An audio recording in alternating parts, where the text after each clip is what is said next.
الحمدللہ جمہور علماء اسلام کا متفقہ مسئلہ ہے، صحابہ کرام علیہم الرضوان اس پر متفق ہیں کہ اگر ہم کوئی عمل کرتے ہیں اور اس کا ثواب اپنے کسی مرحوم کو ایصال کر دیا جائے تو بالکل ان کا ہمارا یہ ثواب ان کو پہنچتا ہے، یعنی وہ بھی اس ثواب میں حصے دار بنتے ہیں۔ لہٰذا ہمارا مشورہ یہ ہوگا کہ آپ 9 یا 10 کا جب روزہ رکھیں تو یہ نیت بھی کر لیں کہ سب سے پہلے تو یہ نیت کریں کہ ہم اس کا ثواب بارگاہ رسالت صلی اللہ علیہ وسلم میں پیش کرتے ہیں، اور مزید جتنے بھی شہدائے کربلا ہیں خصوصاً امام حسین رضی اللہ تعالی عنہ کے ایصال ثواب کے لیے ہم یہ روزے رکھ رہے ہیں، تو انشاءاللہ آپ کا یہ تحفہ ان نفوس قدسیہ کی خدمت میں پیش کر دیا جائے گا۔ اور ہم نے جو قرآن پڑھا ہے، حدیث پڑھی ہے، واقعات پڑھے ہیں، صحابہ کرام کا طریقہ دیکھا ہے، پھر جتنے بھی نبی کریم صلی اللہ علیہ وسلم کی آل مبارکہ کا معاملات ہم نے دیکھے ہیں، تو ہم نے دیکھا ہے کہ خاندان رسالت کسی کا احسان اپنے اوپر رکھتا نہیں ہے۔ ویسے تو چلے میں اس پہ پہلے مختصر سا بریک لیں گے، کیونکہ اس میں ایک بات آپ کو سمجھانا چاہتا ہوں، تفصیلی بات ہے، تو انشاءاللہ ہم اس پر ضرور کلام کریں گے، لیکن ایک مختصر سے بریک کے بعد۔ بسم اللہ الرحمن الرحیم۔ تو پہلے میں بات کمپلیٹ کر لیتا ہوں، پھر ہم جوابات کی طرف آتے ہیں۔ تو ہم آپ کی خدمت میں گزارش کر رہے تھے کہ ہم جو قرآن یا حدیث کا نچوڑ دیکھتے ہیں اور پھر صحابہ کرام کے جو افعال و اعمال ہیں، جو ان کی طرف سے اقوال ہمارے سامنے آتے ہیں، 1500 سال میں جو واقعات بڑے بڑے گزرے ہیں،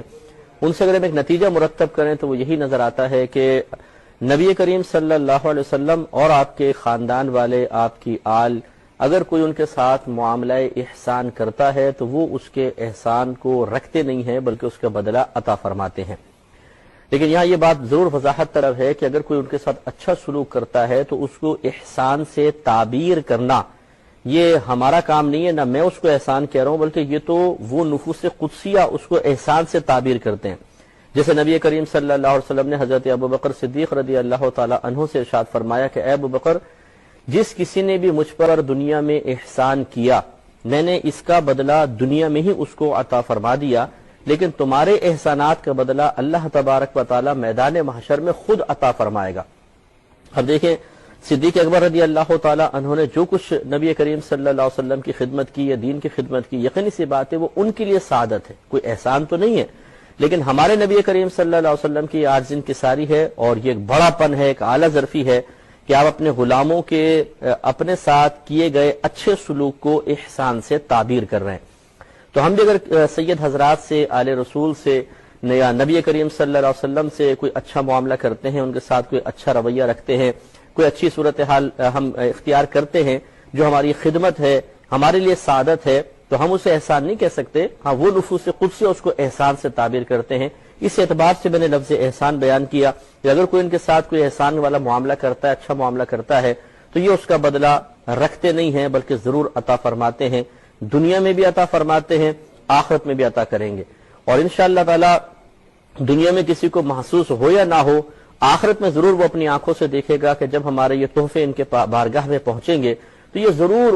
اللہ تبارک و تعالیٰ کی بارگاہ میں ہماری سفارش کریں گے۔ اور انشاءاللہ ایسا نہیں ہے کہ وہاں پہ جانے کے بعد ہمارے حافظہ کمزور ہو جائے گا اور ہمیں یاد ہی نہیں رہے گا کہ ہم نے کس کس کو ایصال ثواب کیا تھا یا کس کے لیے ہم نے کوئی معاملہ کیا تھا، بلکہ وہاں پہ اللہ تبارک و تعالیٰ کی عطا سے ذہن اچھا کام کرے گا، حافظہ بھی قوی ہوگا، اور انشاءاللہ ہم اس کو آپ یاد بھی رکھیے کہ جس کو بھی آپ نے بزرگ کو ایصال ثواب کیا ہے، میدان محشر میں ان کی خدمت میں آپ جا کر یہ گزارش کر سکتے ہیں کہ حضور ہم نے آپ کی خدمت میں کچھ تحفہ پیش کیا تھا، آج ہم ہماری سفارش فرما دیں، اس کے بدلے میں تو آپ کا بڑا کرم ہوگا۔ یہ حدیث میں آیا کہ نبی کریم صلی اللہ علیہ وسلم ارشاد فرماتے ہیں کہ بروز قیامت جہنمیوں کی ایک لائن لگی ہوگی اور ان کے سامنے سے ایک جنتی کا گزر ہوگا، تو ان جہنمیوں میں سے ایک شخص آگے بڑھ کر کہے گا کہ اے شخص تو مجھے پہچانتا ہے؟ تو وہ جنتی انکار کرے گا کہ نہیں میں تو تمہیں نہیں پہچانتا ہوں۔ تو وہ جہنمی اس کو یاد دلائے گا کہ یاد کرو میں نے دنیا میں تمہیں ایک گلاس، ایک پیالہ پانی پلایا تھا، تو پھر ایک دم وہ اس کے حافظے میں آ جائے گا، وہ کہے گا ہاں مجھے یاد ہے میں نے پلایا تھا، تم نے پلایا تھا، اب تم کیا چاہتے ہو؟ تو وہ جہنمی کہے گا میں یہ چاہتا ہوں کہ تم اس پانی کے بدلے میں اللہ تعالیٰ کی بارگاہ میں میری سفارش کر دو۔ تو وہ جنتی بارگاہ الہی میں عرض کرے گا یا رب کریم اس پانی پلانے کے احسان کے بدلے میں تو اس کے حق میں میری شفاعت قبول کر لے، تو اللہ تبارک و تعالیٰ اس کی سفارش قبول کرتے ہوئے اس شخص کے لیے بھی بخشش و مغفرت کے پروانے جاری کر دے گا۔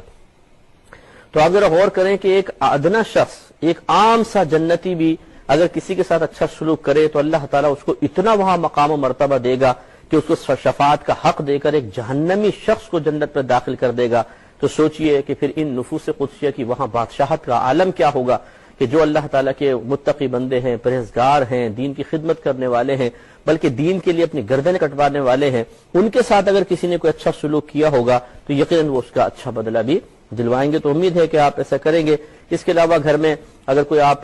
کوشش کریں غرباء کے لیے، خاص طور پہ غرباء کے لیے کچھ بھی آپ پکائیں کھانا وغیرہ، وہ اپنے محلے میں غریبوں کے اندر تقسیم کر دیں. اسی طرح نیت کر لیں کہ ہم ان شہدائے کربلا کی خدمت اقدس میں خاص طور پر اس کھانے وغیرہ کا جتنا بھی ثواب ہوگا ان تک پہنچا رہے ہیں. یہ یاد رکھیں کہ عمل صرف اللہ کے لیے ہوگا، صرف اور صرف اللہ تبارک و تعالیٰ کے لیے. کوئی بھی نیک عمل کسی مخلوق کے لیے نہیں ہوتا ہے، وہ اللہ تعالیٰ کی رضا کے لیے ہوتا ہے. آپ اللہ کی رضا کے لیے کام کریں اور پھر اس یقین کے ساتھ کہ اللہ تبارک و تعالیٰ اس نیک عمل پر ہمیں ثواب عطا فرمائے گا، اس ثواب کو کسی کو آپ ایصال کر دیجئے. تو انشاءاللہ اس میں ناجائز کوئی معاملہ رہے گا نہیں، سب جائز ہوگا. اور انشاءاللہ دنیا میں نے عرض کیا کہ بعض اوقات دنیا میں بھی ظاہر ہو جاتا ہے لیکن ہر ایک پہچان نہیں پاتا ہے، لیکن میدان محشر میں تو انشاءاللہ فزیکلی طور پہ آپ یہ دیکھیں گے کہ وہاں پر ان چیزوں کا ہمیں کتنا بہترین بدلہ عطا کیا جائے گا.